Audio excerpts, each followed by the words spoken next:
నమస్కారం. శుభమస్తు కార్యక్రమానికి స్వాగతం. మీరు ఫోన్ చేసి రిజిస్టర్ చేసుకోవాల్సిన ఐవీఆర్ఎస్ నెంబర్స్ 5051010631255563. మీరు రిజిస్టర్ చేసుకునే విధానం మీ పేరు, పుట్టిన తేదీ, పుట్టిన సమయం, పుట్టిన స్థలం, అలాగే మీ సమస్య. బర్త్ డీటెయిల్స్ లేని వారు ప్రశ్న జాతకం ద్వారా మీ సమస్యకి పరిష్కారం తెలుసుకోవచ్చు. జ్యోతిష్యంలో డాక్టరేట్ పొందిన తొలి తెలుగు మహిళ డాక్టర్ సంధ్యలక్ష్మి గారు మీ సమస్యలకి పరిష్కార మార్గాలు తెలియజేస్తారు.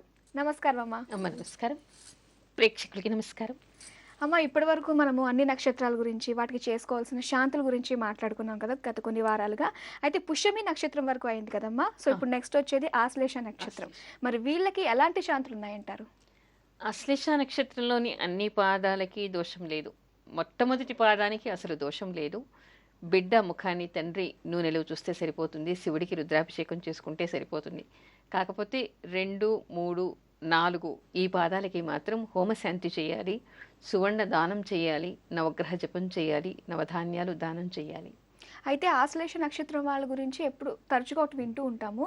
ఆశ్లేష నక్షత్రంలో పుట్టిన వాళ్ళకి అత్తగారు గండం ఉంటుందని చెప్పేసి అంటారు. ఇది ఎంతవరకు నిజం? చాలా అపోహ, చాలా పాతుకుపోయింది జనాల్లో. ఆశ్లేష నక్షత్రం అంటే అత్తగండం అండి, మాకు అక్కర్లేదు అంటారు. కొద్దిగా లాజికల్గా ఆలోచించండి. మీ చుట్టుపక్కల చాలామంది ఇదివరకు పెద్దవాళ్ళందరూ ఎంతోమందికి ఆశ్లేష నక్షత్రం ఉంది. వాళ్ళందరికీ పెళ్ళి అవ్వగానే వాళ్ళ అత్తగారులకి ఏమైనా అయిందా? అబ్బాయిలు కానీ అమ్మాయిలు కానీ ఆశ్లేష నక్షత్రం వాళ్ళు చాలామంది ఉండి ఉంటారు. ఇక్కడ చెప్పొచ్చేటువంటి విషయం ఏంటంటే, మనకి శాస్త్రంలో కూడా ఏమంటారంటే, మూలాంత్య పాద సర్పాద్య పాద జాతే తయో శుభే అంటే మూలలోని ఆఖరి పాదం, అదేవిధంగా సర్పాద్య అంటే ఆశ్లేష నక్షత్రంలోని మొదటి పాదం శుభాన్ని చేకూరుస్తుందిట.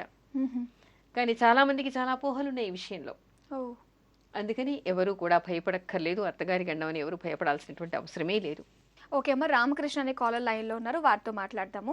హలో, చెప్పు. నమస్కారం అండి. నమస్తే అండి. రామకృష్ణ పేరు మీద రిజిస్టర్ చేసుకున్నారు. ఒకసారి వారి బర్త్ డీటెయిల్స్ కన్ఫర్మ్ చేసుకున్నాము. చెప్పండి. జూన్ 3, 1984 మధ్యాహ్నం 3:30 హనుమకొండలో పుట్టారు. అవునండి. మీరు రిజిస్టర్ చేసుకున్న సమస్యలు ఒకటి పెళ్లి గురించి, ఒకటి బిజినెస్ ఎలా ఉంటుందని కూడా తెలుసుకుందాం అనుకుంటున్నారు. అవునండి. ఓకే అండి, మేడంతో మాట్లాడండి. నమస్కారం అమ్మా. చెప్పండి. కొంచెం వివాహం అమ్మా, పెళ్లి చూస్తున్నాము కానీ ఏది ముందుకు రావట్లేదు. అంటే ఎప్పటి వరకు అవుతుందో తెలుసుకుందామని. ఇప్పుడు ఈ సంవత్సరం అయితే అయ్యే అవకాశం లేదమ్మా. ఎందుకంటే ఇతనికి లగ్నంలోనే సప్తమాధిపతి కుజుడితో కలిసి శని ఉన్నాడు. అసలు వివాహమే కొంత ఆలస్యము. దానికి తోడు ఇప్పుడు ట్రాన్సిట్లో ఉండేటువంటి గోచార రీత్యా కూడా శని అక్కడే ఉన్నాడు. అందుకని ఈ సంవత్సర కాలంలో అయ్యేటువంటి అవకాశం లేదు. 2014 మే తర్వాత వివాహం అయ్యేటువంటి అవకాశాలు కనిపిస్తున్నాయి. మీరు వ్యాపారం అన్నారు, ఏమిటి వ్యాపారం? అంటే ఉద్యోగం చేస్తున్నాడమ్మా, వ్యాపారం చేస్తానంటాడు. చెయ్యొచ్చా అసలు? ఎలా వ్యాపారం కంటే ఇతనికి ఉద్యోగమే బాగా కలిసి వస్తుందని చెప్పండి. వ్యాపారం జోలికి పోవద్దు, పెట్టుబడులు పెట్టద్దని చెప్పండి. ఓకే, మరి విన్నారు కదండి. మేడం చెప్పిన జాగ్రత్తలు పాటించండి, దానికి తగ్గట్టుగానే చేసుకోండి. ఆల్ ది బెస్ట్ అండి. ఓకే అమ్మ. మరి ఆశ్లేష నక్షత్రం వారికి దోషకాల పరిమితి ఎంతవరకు ఉంటుందంటారు? దోషకాల పరిమితి 7 సంవత్సరాల వరకు ఉంటుంది. అంటే 7 సంవత్సరాలకి ఆ దోషం అయిపోతుంది. అందుకని ఎవరు కూడా అత్తగండం అని భయపడాల్సినటువంటి అవసరం లేదు. ఎందుకంటే 7 సంవత్సరాల లోపల పెళ్ళవట్లేదు కదా. అందుకని అత్తగారికి గండం అనేటువంటి భయం ఎవరికి అక్కర్లేదు. ఓకే, సో ఇదంతా కేవలం అపోహ మాత్రమే. అపోహ అంటే కొన్ని నక్షత్రాలకి కొంతమందికి దోషమని, అంటే కొన్ని నక్షత్రాల్లో ఈ పాదం అయితే తల్లికని, ఇంకొక పాదం అయితే తండ్రికని, ఇంకొక పాదం అయితే పుట్టిన బిడ్డకని, ఇంకొకటి అయితే మేనమామకని, ఇంకొకటి అత్తగారికని, మామగారికని, ఇలా రకరకాలుగా ఉంటాయి. అలా ఉన్నప్పుడు ఏమిటంటే, పూర్వకాలంలో బాల్య వివాహాలు చేసేవాళ్ళు కాబట్టి కొన్ని పాదాలకి ఇప్పుడు మామగారి గండం ఇలాంటివి ఉన్నప్పుడు ఏంటంటే 9 సంవత్సరాల వరకు కూడా నక్షత్ర దోషం ఉంటుంది. మరి బాల్య వివాహాలప్పుడు 7 ఏళ్ళకి 8 ఏళ్ళకే పూర్వకాలం పెళ్లిళ్ళు చేసేవాళ్ళు. అలాంటప్పుడు ఏంటంటే ఈ నక్షత్రాల వాడిని చేస్తే ఏమైనా గండం ఉంటుందేమో అని భయానికి చేసుకునేవాళ్ళు కాదు. నిజానికి ఏమిటంటే మామగారి జాతకంలో బాగా గట్టిగా ఉంది, అత్తగారి జాతకం కూడా గట్టిగా ఉంది, ఆయుష్ బాగా ఉంది అంటే అలా ఉన్నప్పుడు చేసుకున్నా కూడా ఏం దోషం లేదు. కాకపోతే ఇప్పుడు ఎవరు కూడా 9 సంవత్సరాల లోపల ఎవరు పెళ్లి చేస్తున్నారు? చేయట్లేదు కదా. మరి ఇంకా భయం ఎందుకు? నిజమే. ఓకే అమ్మ. అయితే మరి ఆశ్లేష నక్షత్రం వాళ్ళు ఏ పాదాల వారు ఏ అక్షరాలతో పేరు పెట్టుకోవాలంటారు? ఏ అక్షరాలతో? డి, డు, డే, డో ఈ 4 అక్షరాలు. అంటే ఒక్కొక్క పాదానికి ఒక్కొక్క అక్షరం అనమాట. అంటే డి అనేటువంటి మొదటి పాదానికి అంటే ఈ అక్షరం మీద డి అనేటువంటి అక్షరంతో ఆశ్లేష మొదటి పాదం వాళ్ళు పెట్టుకోవాలి. ఆ తర్వాత డు అనేటువంటిది రెండో పాదం వాళ్ళు, డే అనేటువంటి అక్షరం మీద మూడో పాదం వాళ్ళు, తర్వాత డో అనేటువంటిది. అంటే ఇక్కడ మీకు చాలా మందికి అనుమానం వస్తుందేమో, ఈ అక్షరాల మీద పేర్లు దొరుకుతాయా అనేటువంటిది. కానీ అందరూ గుర్తించాలి ఏమిటి అంటే ఇది నక్షత్ర నామం మాత్రమే. ఇంకోటి మనుషుల పేర్లే పెట్టుకోవాలని కూడా ఏం లేదు. అంటే ఇక్కడ ఏమిటంటే నక్షత్రాన్ని గుర్తుపెట్టుకోవడం కోసం కాబట్టి పువ్వుల పేర్లు, ఓహో, పళ్ళ పేర్లు ఇలాంటివి కూడా. కొంతమంది నా నామ నక్షత్రం అండి చామంతి అంటారు. ఓహో, అంటే చా అనేటువంటి అక్షరం మీద వచ్చింది అనుకోండి, చామంతి అంటారు. ఆ పేరుతో పిలవక్కర్లేదు, అది గుర్తుపెట్టుకుంటే ఏంటంటే ఓహో ఈ అక్షరం మీద మొదలైంది కాబట్టి వీళ్ళది ఈ నక్షత్రం, ఈ పాదం అని అక్కడ తెలిసిపోతుంది. అయితే మరి ఆశ్లేష నక్షత్రం వాళ్ళు పుట్టగానే వాళ్ళ జాతకం చూపించి దానికి తగ్గట్టుగా శాంతులు చేసుకోవడం అవసరం అంటారా? ఇక్కడ మనం శాంతి గురించి మాట్లాడుకుంటున్నాం కాబట్టి కేవలం నక్షత్రానికి నక్షత్ర పాదానికే కాకుండా కొన్ని నక్షత్రాలకి ఏమిటంటే మొదటి డిగ్రీలో ఆఖరి డిగ్రీలో గండాంత భాగంలో పడుతూ ఉంటాయి. ఇక్కడ అశ్విని మొదటి పాదం, అదేవిధంగా ఆశ్లేష కూడా మనకి ఆఖరి పాదం ఎవరిదైనా అయి ఉంటే అది గండాంత భాగంలో వస్తుంది. కాబట్టి ఆఖరి పాదంలోని ఆఖరు డిగ్రీలో వాళ్ళు పుట్టుంటే అంటే అది జాతకం చూస్తే తప్ప ఏ డిగ్రీలో ఉంది అనేటువంటి విషయం ఎవరికి తెలియదు. అందుకని జాతకం చూసి ఒకవేళ ఆశ్లేష నక్షత్రంలో ఆఖరి పాదం ఆఖరి డిగ్రీలో ఉంటే తర్వాత జాతకంలో కూడా ఆ గ్రహాలకి ఏదైనా శాంతి చేయాల్సి ఉంటే ఇక్కడ శాంతి చేయాలి. అదేవిధంగా బాలారిష్టాల కింద చెప్తాం ఇది.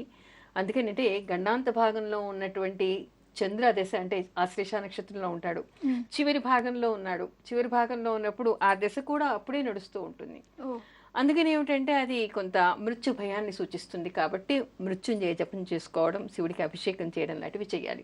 అంతేకాకుండా బాలారిష్టాలు కూడా ఆ జాతకంలో ఉన్నాయా లేదా చూసి దానికి తగినటువంటి శాంతి చేసుకోవాలి. షష్ఠి స్తోత్రాన్ని తప్పనిసరిగా చదువుకోవాలి. అమ్మ కావ్య అనే కాలర్ లైన్లో ఉన్నారు, వారితో మాట్లాడదాం. Hello hello madam. నమస్కారం అండి. నమస్కారం అండి. కావ్య పేరు మీద రిజిస్టర్ చేసుకున్నారు కదా, ఒకసారి బర్త్ డీటెయిల్స్ కన్ఫర్మ్ చేసుకుందాము. Okay madam. మే 7, 1994 అవును మేడం. రాత్రి 11 గంటలకు వరంగల్లో పుట్టారు. అవును మేడం. మీరు రిజిస్టర్ చేసుకున్న సమస్య 2 years గా హెల్త్ ప్రాబ్లమ్స్ ఉన్నాయి, ఫిట్స్ వల్ల స్టడీస్ కూడా తగ్గిపోయాయి అని చెప్పేసి అన్నారు. అవును మేడం. ఓకే, డీటెయిల్ గా మాట్లాడండి మేడం తోటి. Okay madam. నమస్కారం అమ్మా, చెప్పండి. నమస్కారం మేడం. మేడం మా అమ్మాయి నవంబర్ లో యాక్సిడెంట్ అయింది మేడం. అమ్మాయికి యాక్సిడెంట్ అయ్యి ఫిట్స్ వచ్చింది. అప్పటి నుండి ఆమెకు ఆరోగ్య పరిస్థితి బాగుండట్లేదు. చదువులో సుత 10th వరకు బాగానే అయింది మేడం. ఆ 10th తర్వాత అమ్మాయికి చదవలేకపోతుంది. చదివినా గానీ ఆమె పాస్ అవ్వట్లేదు మేడం. అదే ప్రాబ్లం మేడం అమ్మాయిది. అంటే ఆమె చదువు మీద కాన్సన్ట్రేట్ చేయలేకపోతుంది. కాన్సన్ట్రేషన్ చేస్తుంది, చేసినా కానీ పాస్ అవ్వట్లేదు. మరి కాన్సన్ట్రేట్ చేసి చదివితే పాస్ అవ్వకుండా ఉండరు కదమ్మా. అంటే దాని మీద చిత్తం ఆవిడికి లేదు. చిత్తం లేకపోవటం వలన దాని మీద దృష్టి పెట్టలేకపోవటం వలన ఆవిడకి ఇలా జరుగుతోంది. ఇక్కడ ఇప్పుడు ఏం చదువుతోంది అమ్మాయి? ఈ అమ్మాయి ఇంటర్ 2 సంవత్సరాలు అయిపోయింది మేడం. ఈ యాక్సిడెంట్ అయిన నుంచి వెళ్ళి కాలేజీకి మానిపించారు. యాక్సిడెంట్ ఏ సంవత్సరంలో అయిందమ్మా? నవంబర్ లో అయింది మేడం. ఏది ఈ సంవత్సరమే? ఈ సంవత్సరం మేడం. పోయిన సంవత్సరం మేడం. 1 year అయింది. 1 year అయింది. 1 year అంటే 2011 డిసెంబరా? అవును మేడం. అవును మేడం. అప్పుడు బాగా లేదమ్మా, ఇప్పుడు పర్వాలేదు, ఇప్పుడు బాగానే ఉంది. అయితే ఒకటి తలలో ఒక నరం వలన వచ్చేటువంటి ఇబ్బంది వలన ఫిట్స్ వస్తూ ఉంటాయి. ఈ అమ్మాయికి కూడా ఆ భాగంలోనే అంటే పంచమ స్థానంలోనే మేషంలోనే ఇక్కడ ఈ అమ్మాయికి మెర్క్యూరీ, కేతు, తర్వాత రవి కూడా ఉన్నారు. శని దృష్టి కలిగి ఉంది కాబట్టి అక్కడ కొంత ఇబ్బంది కనిపిస్తోంది ఈ అమ్మాయికి. అంటే ఎవరికైనా ఫిట్స్ ఒకసారి ప్రారంభం అయితే ఏమవుతుందంటే కొంతకాలం వరకు కూడా ఫ్రీక్వెంట్ ఇంటర్వెల్స్లో వస్తూ ఉంటుంది. దానికోసం అని చెప్పేసి మెడిసిన్ మాత్రం తప్పనిసరిగా రోజు వేసుకోవాలి. డాక్టర్ దగ్గర చూపించండి, లేకపోతే మళ్ళీ రావటం ఎక్కడైనా పడిపోయేటువంటి అవకాశాలు కూడా ఉంటాయి. దీనికి తోడు ఏమిటంటే వీళ్ళు ఏం చేయాలి, ఎంఐ ఏం చేయాలంటే మీరు ఈ ఎంఐ పేరు మీద ఒక బంగారు గణపతి విగ్రహాన్ని చేయించి హోమం చేసి దాన్ని అమ్మాయి చేత దానం చేయించండి. బంగారు విగ్రహం అంటే చాలా అక్కర్లేదు, రేకు మీద కూడా అచ్చులు దొరుకుతాయి. అలాంటిదైనా సరే గణపతి హోమం చేయించి దానం చేయించండి. రోజు అమ్మాయిని ఓం గం గణపతయే నమః అనేటువంటి మంత్రాన్ని జపించుకోమనండి. అలా చేస్తే అమ్మాయికి చాలా కంట్రోల్లో ఉండే అవకాశం ఉంది. తర్వాత మొన్నటి వరకు కూడా అమ్మాయికి కేతు మహర్దశ నడిచింది. కేతు మహర్దశలో ఎప్పుడు కూడా ఎవరైనా గణపతికి బాగా పూజ చేయాలి. ఈ అమ్మాయికి ముఖ్యంగా గణపతి పూజ చేయాలి. తర్వాత ట్రీట్మెంట్ కూడా తీసుకోమని చెప్పండి. తగ్గిపోతుంది, మీరు భయపడాల్సిన అవసరం లేదు. కానీ మందు వేసుకునేది మాత్రం ప్రతిరోజు తప్పనిసరిగా వేసుకోవాలి. అలా ఒక 3 సంవత్సరాలు వేసుకుంటే అమ్మాయికి 3 సంవత్సరాలు కూడా ఈ గణపతి ఉపాసన చేయటం, తర్వాత ఔషధాన్ని వేసుకోవడం వల్ల తప్పకుండా కంట్రోల్లోకి వస్తుంది. ముందు భవిష్యంతో చాలా బాగుంది, మీరు భయపడక్కర్లేదు. ఓకే, మరి విన్నారు కదా, భయపడాల్సిన అవసరం లేదన్నారు. అలాగే మేడం చెప్పిన రెమెడీస్ కూడా పాటించండి, అంత మంచి జరుగుతుంది. ఆల్ ది బెస్ట్ అండి.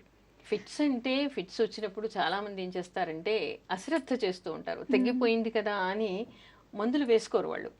ఇప్పుడు నేను బాగానే ఉన్నాను కదా అని అనుకుంటారు. అదేమిటంటే తలలో ఉండేటువంటి ఒక నర్వ్ ఇబ్బంది పెట్టడం వలన అది ఎప్పుడైతే మనకి స్ట్రెస్ ఎక్కువ అవుతుందో అప్పుడు ఫిట్స్ వచ్చేస్తూ ఉంటాయి. మళ్ళీ వచ్చే ఛాన్స్, మళ్ళీ వచ్చేసా. అదేంటి ఎక్కడైనా రావచ్చు, రోడ్డు మీద అయినా రావచ్చు, ఎక్కడైనా తిరుగుతున్నప్పుడు కూడా రావచ్చు. అంటే ఫిట్స్ అనేది ఒక పెద్ద రోగం అని అలా ఎక్కడంటే అక్కడ పడిపోతారు అని అర్థం కాదు. అలా అని చెప్పేసి దాన్ని అశ్రద్ధ చేయడానికి కూడా వీలేదు. ఫిట్స్ ఉన్నటువంటి వాళ్ళు ఎవరైనా సరే తప్పనిసరిగా గణపతి ఉపాసన చేయాలి, గణపతి పూజ చేయాలి. దానికి తోడు ఔషధాన్ని ఒక్కరోజు కూడా తప్పకుండా రోజు వేసుకోవాలి. అలా కంటిన్యూస్గా కనీసం, అంటే డాక్టర్ కొంతమందికి 3 సంవత్సరాలు, కొంతమందికి 5 సంవత్సరాలు చెప్తూ ఉంటాడు. ఒక్కరోజు మానేసినా మళ్ళీ అక్కడి నుంచి 5 సంవత్సరాలు వేసుకోవాలంటారు.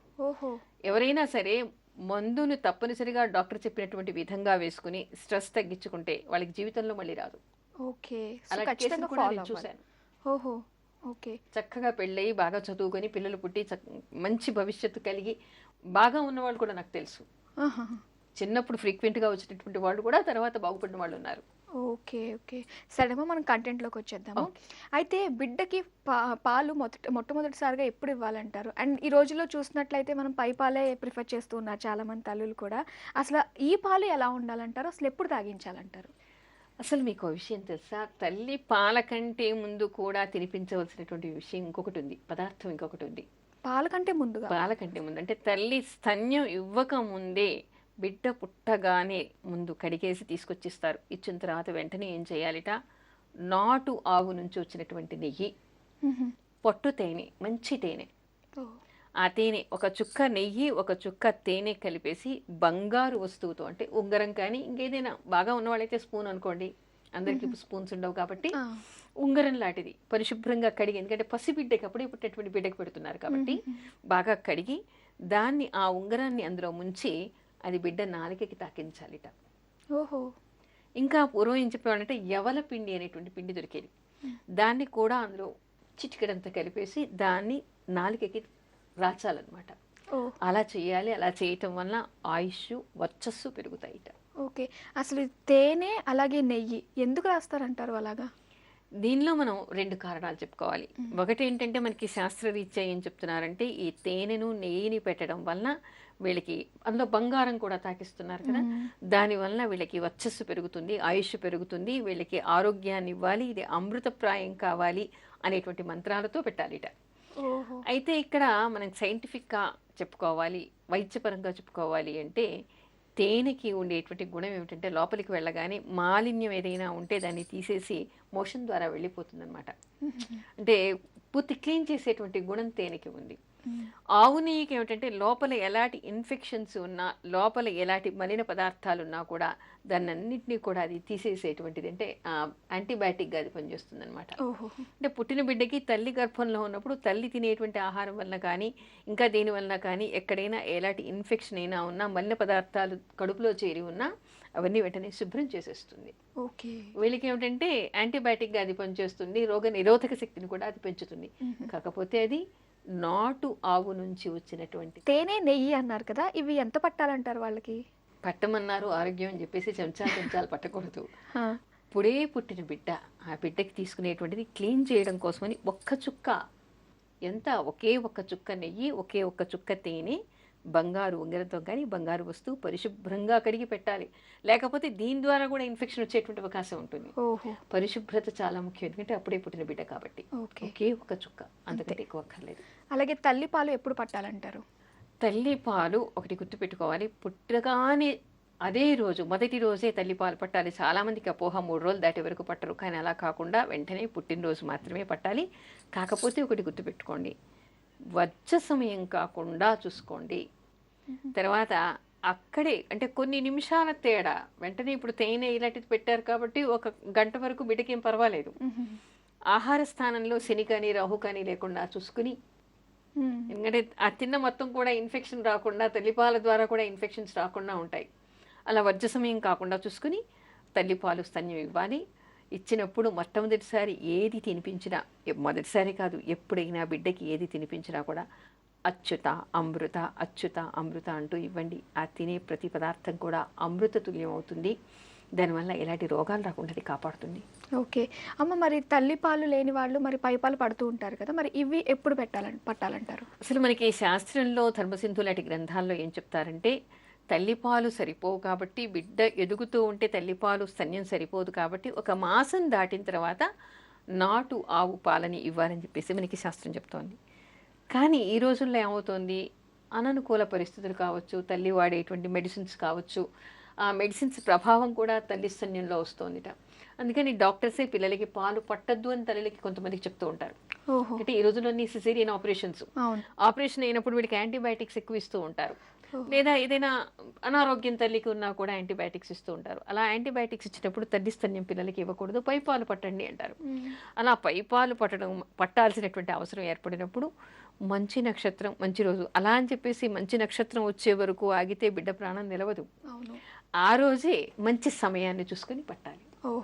అయితే ఒకవేళ అవకాశం ఉంది, తల్లిపాలు ఉన్నాయి, అయినా పైపాలు పట్టవలసినటువంటి అవసరం ఉంది, సరిపోవటం లేదు అనుకుంటే 1 రోజు తర్వాత 2 రోజుల తర్వాత కూడా మంచి నక్షత్రం మంచి వారం చూసుకొని పట్టచ్చు. ఓకే, ఆ మంచి నక్షత్రం చూసుకోవాల్సినప్పుడు కూడా కొన్ని నక్షత్రాలు ఉన్నాయి. ఆ తర్వాత కొన్ని వారాల్లో కూడా ముఖ్యంగా ఏంటంటే సోమవారం, బుధవారం, గురువారం, శుక్రవారం, ఈ వారాలు చాలా మంచివి. ఇవే కాకుండా కొన్ని నక్షత్రాలు కూడా ఉన్నాయి. అమ్మ, అంతకంటే ముందుగా కాలర్ లైన్లో ఉన్నారు మనకి లీలాకృష్ణ చౌదరి గారు, వారితో మాట్లాడదాం. హలో, నమస్తే అండి. నమస్కారం అండి. నమస్తే అండి. లీలాకృష్ణ చౌదరి పేరు మీద రిజిస్టర్ చేసుకున్నారు కదా? అవునండి. ఒకసారి బర్త్ డీటెయిల్స్ కన్ఫర్మ్ చేసుకుందాము. ఫిబ్రవరి 7, 1995 ఉదయం 11:45 తిరుపతిలో పుట్టారు. అవునండి. ఓకే అండి, సమస్య ఏంటో చెప్పండి మేడం తోటి. అదే మా బాబుది ఇప్పుడు చదువుకుంటున్నాడు కదా, చదువు ఎలా ఉంటుంది అని అడుగుదామని. ఏం చదువుతున్నాడు? ఇంటర్మీడియట్ సెకండ్ ఇయర్ చదువుతున్నాడు అండి, ఎంపీసీ. ఇంటర్మీడియట్ సెకండ్ ఇయర్ చదువుతున్నాడా? అవునా. బాగానే ఉందండి. కాకపోతే ఇప్పుడు కొంచెం వేవరింగ్ మైండ్, స్థిరంగా కూర్చుని చదివేటువంటి స్థితి ఇతని జాతకంలో కనపడటం లేదు. అందుకని ఆ స్థిరత్వం రావాలని చెప్పేసి చంద్రుడికి జపం చేయించండి, తర్వాత పౌర్ణిమ రోజు లలితా సహస్రనామం చదవండి. ఆ అబ్బాయి బాగా చదువుకోవాలని హయగ్రీవ మంత్రం చేస్తూ ఉండండి. తర్వాత కుదురుగా కూర్చునేలాగా మీరు కొంత కౌన్సిలింగ్ ఇచ్చి దగ్గర కూర్చుంటే మంచి రిజల్ట్సే వస్తాయి, భయపడాల్సిన అవసరం లేదు. కాకపోతే లోపం అంతా కుదురు లేకపోవడమే. చంద్ర దిశ నడుస్తోంది. ఓకే, విన్నారు కదండి. మేడం చెప్పిన జాగ్రత్తలు పాటిస్తూ అలాగే పరిహారాలు కూడా చేసుకోండి, అంత మంచి జరుగుతుంది. ఆల్ ది బెస్ట్ అండి. ఓకే, మన నక్షత్రాల గురించి అన్నారు కదా, ఇక్కడ మృగశిర, రేవతి, చిత్త, అనురాధ నక్షత్రాలు. తర్వాత వర్జనం ఉండకూడదు, తర్వాత భద్రకరణం ఉండకూడదు, అది చూసుకోండి. ఆ తర్వాత మొదటిసారిట పాలు పట్టేప్పుడు శంఖంతో పట్టాలిట. ఓహో. ఆ పాలు కూడా ముఖ్యంగా వీలైతే దేవుడికి నివేదన చేసి, మొదటిసారి పడుతున్నారు కాబట్టి దేవుడికి నివేదన చేసినటువంటి పాలు శంఖం బాగా కడిగి ఆ శంఖంతో పాలు పట్టండి. అలా పడితే ఆయుష్ పెరుగుతుందిట, ఆరోగ్యం పెరుగుతుందిట, వర్చస్సు పెరుగుతుందిట. ఓకే, మంచి లగ్నంలో చూసి కూడా పట్టాలి అని చెప్పేసి అన్నారు కదా, అది ఎలా తెలుస్తుంది అంటారు లగ్నం మనకి? లగ్నం అనేటువంటిది అందరికీ తెలియదు, దగ్గర ఉన్నటువంటి జ్యోతిష్కుడిని కనుక్కోవాలి. లగ్నం అని చెప్పడానికి ఏమిటంటే, ఇక్కడ రోజులు ఆగాల్సినటువంటి అవసరం లేదు, అవకాశం లేదు, ఈ రోజే ఆ పాలు పట్టాలి అనేటువంటి అవసరం ఎవరికైనా ఏర్పడింది అనుకోండి, లగ్నాలు మనకి రోజు 12 లగ్నాలు మారుతాయి. అందుకని మంచి సమయం చూసుకుని మాత్రమే పట్టడం. అంటే ద్వితీయంలో శని కానీ, అంటే ఆహార స్థానంలో శని కానీ, రాహు కానీ, పాపగ్రహాలు కానీ ఉంటే ఆ తీసుకునేటువంటి ఆహారం వలన ఏమైనా రోగాలు కానీ ఇబ్బందులు కానీ వచ్చేటువంటి అవకాశాలు ఉంటాయి. అందుకని అలా కాకుండా శుద్ధి ఉండి అక్కడ శుభగ్రహ దృష్టి ఉండేలాగా చూసుకుని అలాంటి లగ్నం ఎంచుకోవాలి. దానికోసం అది మీకు చేత కాదు కాబట్టి దగ్గర ఉన్నటువంటి జ్యోతిష్కుడిని ఎవరైనా కనుక్కొని ఆ సమయం ఎంచుకొని దాన్ని బట్టి చేయండి. ఓకే అమ్మ, వాళ్ళకి సమయం అయిపోయింది, మళ్ళీ రేపు కలుసుకుందాం అమ్మ. అలాగే. ఇది ఇవాల్టి శుభమస్తు కార్యక్రమం. మరిన్ని ఆసక్తికరమైన విషయాలతో రేపటి కార్యక్రమంలో మళ్ళీ కలుసుకుందాం. అంతవరకు సెలవు, నమస్కారం.